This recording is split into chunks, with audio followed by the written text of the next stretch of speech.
ஒரு கம்பெனில நீங்க வேலை செஞ்சுட்டு இருக்கீங்க. அந்த கம்பெனில இருந்து சேலரி உங்களுக்கு கரெக்டா பே பண்றதுல மேனேஜர் மேல இருந்து பிரஷர் போட்டே இருக்காங்க. கூட வேலை செய்யற கொலீக் எல்லாருமே ப்ராப்ளமேட்டிக் கொலீகா இருக்குன்னா கண்டிப்பா இந்த கம்பெனி வந்து நம்ம ஓடி போயிடலாமா அப்படின்னு சொல்லி நீங்க யோசிச்சிருப்பீங்க. அது மாதிரி நீங்க ஓடி போயிட்டீங்கன்னா, யார்ட்டையுமே இன்ஃபார்ம் பண்ணாமையும் போயிட்டீங்கன்னா, அதுக்கப்புறம் கம்பெனி உங்க மேல என்ன ஆக்ஷன் எடுப்பாங்க அப்படின்னு சொல்லதான் இந்த வீடியோல நான் உங்களுக்கு எக்ஸ்பிளைன் பண்ண போறேன்.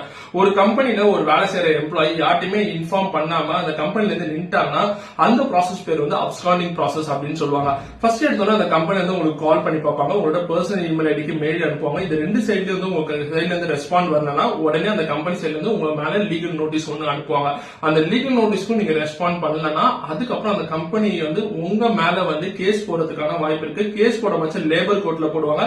எந்த செக்ஷன் கீழே போடுவாங்கன்னு பாத்தீங்கன்னா section 82 code of criminal action கீழே உங்க மேல கேஸ் ஃபைல் பண்றதுக்கும் வாய்ப்பு இருக்கு.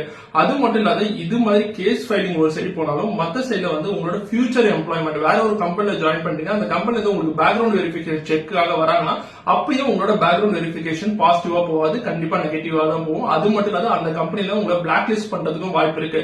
இது மாதிரி அப்ஸ்காண்ட் ஆயிடலாமா அப்படின்னு சொல்லிட்டு யோசிச்சிருக்க உங்களோட ஃப்ரெண்டை கீழே கமெண்ட் பாக்ஸ்ல டைப் பண்ணுங்க. தேங்க்ஸ் ஃபார் வாட்சிங் video. It is bye from Manikaran. Bye by.